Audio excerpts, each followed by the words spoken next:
So I have a question for you before we go into the solution of to this problem. What are the variables that follow symmetric nature in a projectile motion, and how is that symmetry observed?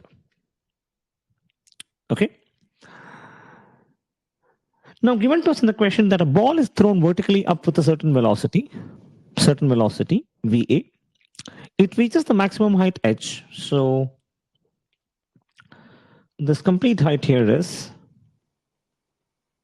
h, right? Find the ratio of the. Oh, okay. I think that is. Oh, I have not written in all the solutions. Okay, so it basically. Okay, let me just get the correct question.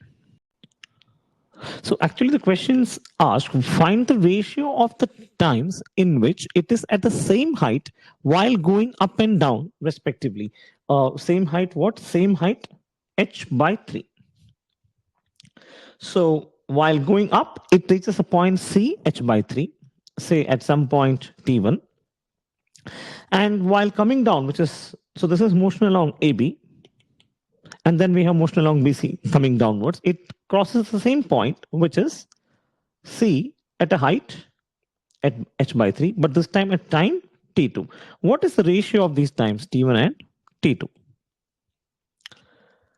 See, in my personal opinion, the primary objective of this question is definitely to evaluate your knowledge on the quadratic nature of this of the displacement time relationship. Let me just write it down that as well. The quadratic nature of the displacement time relation, which is S is equal to ut plus half at square. Yes, that is the primary thing. But underlying that, a couple of things that we should that is a potential source of question for the coming JEE mains, for the matter any exams related to this chapter, has to be considered, which is about the symmetric nature. Okay. So first and foremost, let's try to solve this question, and then we'll come on to the topic of symmetric nature. So for this motion along AB through C, where C is at a height, h by 3. Okay, well, we don't need that point here, so that's why I'm not marked it. Now, along AB, the distance between A and B is, h. It is projected from A, velocity is VA, it reaches its maximum height at B, and the velocity there is 0. But it is not explicitly stated in the question. Then how do we assume that it is 0? It is 0 because, why? It is 0 because at the maximum height, can I complete the rest? At the maximum height, exactly, the ball will be momentarily at rest. And what happens after this rest? It reverses its direction of velocity and it comes down. Something that we have been discussing on and on for the last 3 to 4 questions, right? Okay. Now for this motion from A to B through C, what is V is equal to U plus AT? What is V? Final velocity, which is velocity at the final point, which is B, VB. U is initial velocity at the initial point, A, VA. A is minus G. Why is it minus G? Because acceleration due to gravity is acting downwards, and this acceleration due to gravity is acting against the initial direction of velocity. Therefore, it will cause a retarding effect. And since it is causing a retarding effect, G would be negative. VB is 0, therefore V is equal to minus GTA, and time of A, by which I mean time of ascent, the maximum height. So time of ascent is VA upon G. VA upon G. For the same path, if we apply V square minus U square is equal to 2AS, VB is 0, VA is VA, A is minus G, we have VA is equal to root of 2GH. Of course, negative over negative is 1, right? So VA is equal to root of 2GH. Hope that makes sense. Right? Now we will discuss along the path h by 3. So we don't need this much here. We need only the direction, the motion along A to C. Maybe I should write it down. So from motion along the path A to C, motion along the path A to C, what is S is equal to ut plus half at square. What is t square? Time to reach AC, not time of ascent, time to reach AC. This is where most of us make a mistake while solving this question. And I think understanding the minute error here is very significant. So, what is t here? T is the time to complete the motion. How is the motion? It is starting from A to C. So, time taken to cover AC is t here. What is displacement? It is h by 3. U is initial velocity VA. So, VA into TAC plus half into acceleration is minus G TAC square. So, h of t is equal to what is VA? We just found it out to be root of 2GH, root of 2GH, which gives us VA is root of 2GH time AC minus half G TAC square. What is special about this equation? What is special about this equation? Exactly, this is an equation which is quadratic in nature. And quadratic in which variable? A? No. VA? No. G? No. It is quadratic in TAC. It is quadratic equation in TAC. What does that further imply? It implies that this equation, h by 3 is equal to root of 2gh TAC minus half GTAC square,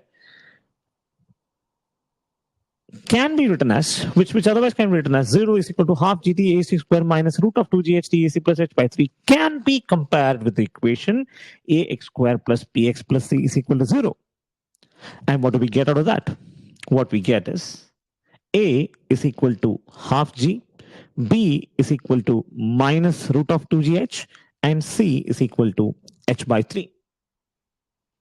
Okay, so we get these values.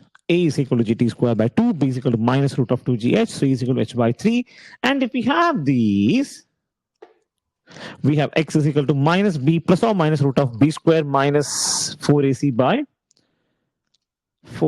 by, of course, by 2a. And what is x1? X1 is equal to minus b plus or minus root of b square minus 4ac by 2a. And x2 will be minus b minus root of b square minus 4. Oh, did I say plus or minus? Sorry, plus. And minus 4ac by 2a. Now, yes, we do have two values of x. But what is this equation quadratic in? This equation is quadratic in TAC, which is time to reach AC. Therefore, what we get is not x1 and x2, rather it is TAC1 and TAC2.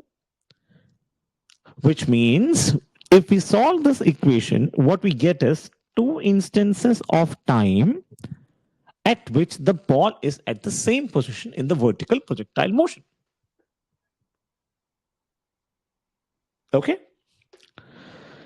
So what is TAC? Will be equal to root of minus b minus root 2gh plus root 2gh plus or minus root of b square root of 2gh the whole square, which is 2gh, minus 4ac, 4 over 2 is 2gh by 3, the whole upon g, by 2a. 2a is 2g by 2. Now, this actually gives us two values. Minus b plus root of b square minus 4ac and minus b minus root of b square minus 4ac.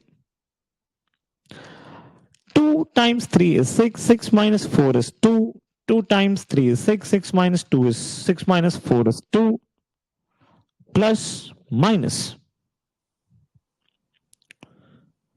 So T1 by T2 would be root of 2gh plus root of 2gh times root 2 by root 3. And how did we come to that?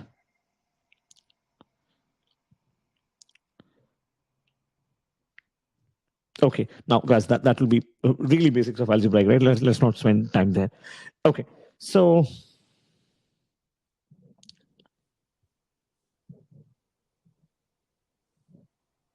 Wait. But we need to write. That might be confusing, right?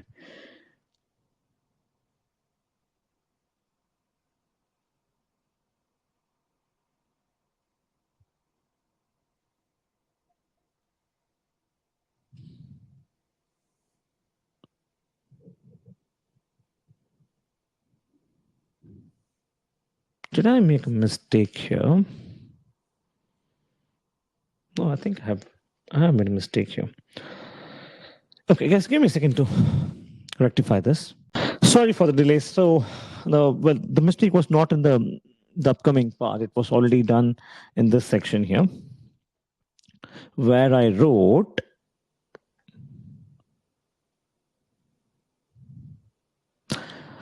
Extremely sorry for the delay. So what happened here was I made a minor mistake while rewriting this step here. So this would be 3 into 2, 6, 6 minus 2, 4.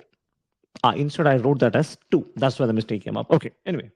So we have 3 into 2, 6 GH minus 2 GH is 4 GH by 3 plus and minus. So we have plus root of 4 GH by 3 minus root of 4 GH by 3.